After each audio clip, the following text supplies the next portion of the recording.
For most of my life, I believed I was making hundreds of small, independent purchases. A coffee here, a subscription there, a new gadget, a trendy shirt. What I finally understood was that I wasn't just buying things. I was hiring employees. Every single item that entered my life was a new hire on my personal payroll, and most of them were terrible at their jobs. They showed up late, demanded constant attention, and drained my resources without giving anything back. Financial minimalism isn't about living with less for its own sake. It's about conducting the most ruthless performance review of your life and firing everything that doesn't earn its keep. Let me show you how this works with a single, universal hire, the specialty kitchen gadget. You know the one, the avocado slicer, the egg boiler, the single-purpose tool that promised to revolutionize your mornings. You hired it for a one-time $25 fee, but the true cost is in the ongoing salary. It demands precious real estate in your drawer. That's overhead. It requires you to wash and store it. That's management time. And it performs a job your existing knife could do in 3 seconds. This employee is a net drain. It actively makes your system less efficient. Now, scale that thinking to everything you own. This is the core of the performance review protocol.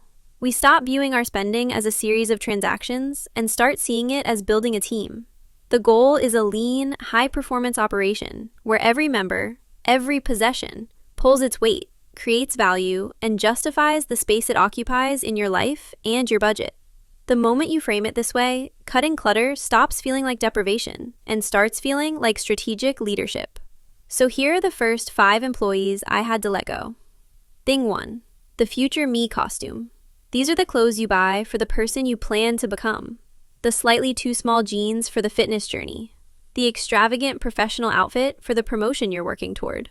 You're hiring an employee whose entire job is to hang in your closet and guilt trip you. It doesn't provide utility now. Its only work is to silently highlight the gap between your current and aspirational self. That's a toxic workplace culture. Fire them. Hire only for the role you need filled today. You can always recruit for new roles later. Thing 2. The redundant digital subscriber. This is the duplicate service you forgot you were paying for. The second music app, the third video streamer with one show you like, the cloud storage you never use. This employee is a ghost. It doesn't even show up to collect a physical paycheck. It just automates a withdrawal from your account while providing zero value.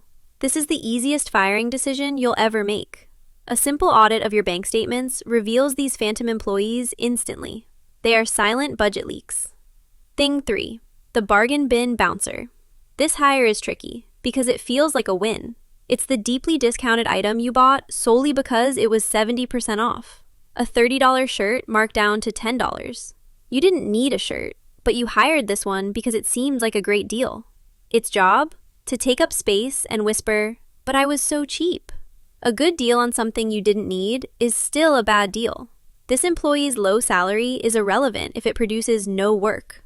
Value isn't determined by the discount you got, but by the use you give.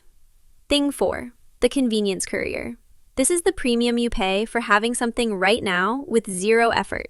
The food delivery fees and marked up menus, the expedited shipping, the pre-cut vegetables. You're not just buying food or a product. You're hiring a logistics specialist to save you time. Sometimes that's a vital hire. But when it becomes your default, you're paying a massive salary for a luxury you may not even notice.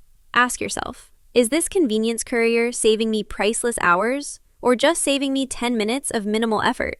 The cost of convenience compounds faster than any investment. Thing 5, the maintenance-intensive machine. This is the high-cost item that spawns a dozen smaller ongoing costs. The fancy car that needs premium fuel and expensive detailing. The elaborate espresso machine that requires special pods and weekly cleaning rituals.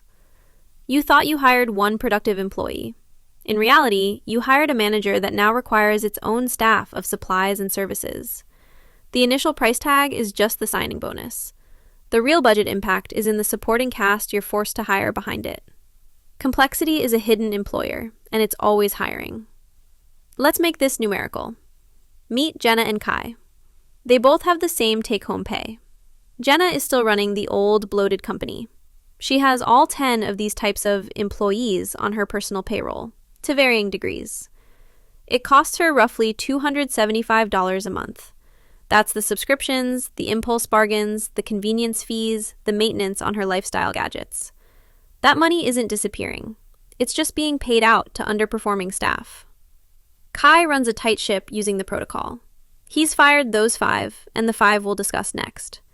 He redirects that same $275. But he doesn't just save it. He hires a new, powerful type of employee, an automated investor. This employee's sole job is to work 24/7, pulling in compound returns. That $275 monthly, invested in a simple, broad index fund averaging a conservative 7% annual return, is not just $3,300 a year saved. In 10 years, that's over $47,000. His money is building a team that builds more money. Thing 6. The Novelty Ambassador. This is the purchase made purely to signal a new temporary identity. The hiking gear for the one camping trip. The specific cookbook for the diet you'll try for a month. The art supplies for the hobby you're sampling. You're hiring an ambassador to represent a version of you that doesn't exist yet. And if that version doesn't materialize, the ambassador has no job, no purpose, and becomes a museum piece in your home. Before you hire for a new department, prove the need exists through consistent action, not aspirational spending. Let your actions recruit the tools, not the other way around. Thing 7. The Emotional Support Purchase. This employee is hired during moments of stress, boredom, or frustration. The online shopping cart filled at 11 p.m.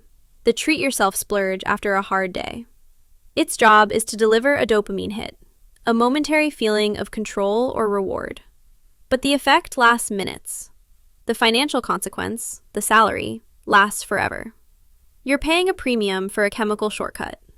Recognizing this means separating the need from the feeling. The feeling passes, the purchase remains. Fire the temporary solution to a temporary feeling. Thing 8. The Fictional Emergency Stockpile. This is the excess you buy just in case. The bulk pack of something you'll never finish. The extra backup of a tool you barely use. You're hiring a security guard for a threat that will likely never come. This isn't about being prudently prepared. It's about letting anxiety make hiring decisions. That security guard's salary is the capital tied up in unused inventory, the physical space it consumes, and the mental energy of managing it all. True preparedness is a curated toolkit, not a warehouse of what-ifs. Clutter is often just fear, crystallized into stuff. Thing 9. The Social Contract Coordinator.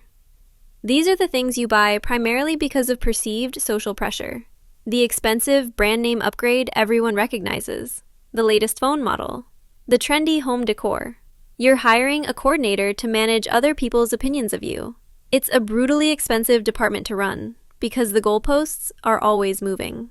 When you fire this employee, you aren't losing social standing. You're transferring that enormous budget to a department you actually control, your own financial freedom.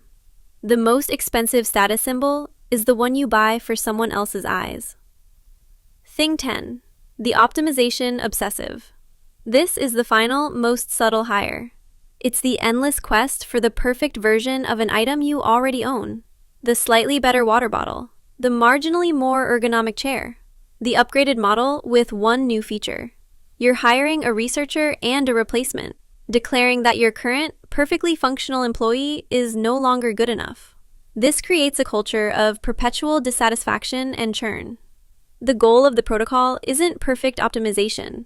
It's peaceful, high-functioning sufficiency. The quest for perfect is the enemy of the good, the paid, and the owned. Let's return to Jenna and Kai for a final stark contrast. After a decade, Jenna's financial team is still a chaotic, bloated operation. Her $275 monthly is still being dispersed to a rotating cast of underperformers. She has things, but they don't work for her. Kai's $275 monthly employee, his automated investor, has been promoted. It's now a manager. It's not just earning its own salary. It's using those earnings to hire more money workers through compounding. That initial redirected cash flow has built a loyal, silent workforce that operates entirely in his favor.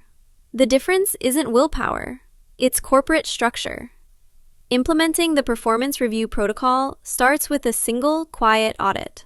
Open your closet, your kitchen cabinets, your subscription list, and your last 3 bank statements. Look at each item and each line item, not as a thing, but as a staff member. Ask the 3 core questions of the protocol. What is this employee's specific job? Is it doing that job effectively and frequently? Does the value it creates justify the salary, space, and mental energy I pay it? Your first firing will feel uncomfortable. It feels like losing something. But what you're actually doing is clearing a seat at the table. You are creating budgetary room to hire your first power player, your own automated financial future. Every dollar you stop wasting on a lethargic, redundant, or emotional employee is a dollar you can now recruit into your wealth-building division. This is the essence of financial minimalism. You are not a passive consumer. You are the CEO of your life. Start acting like one. Start building the team you deserve. The single best financial decision you can make right now? Invest in your financial education. Hit subscribe to get our next breakdown and turn on notifications so you don't miss out, because the system only works if you apply it consistently. I'll see you in the next one.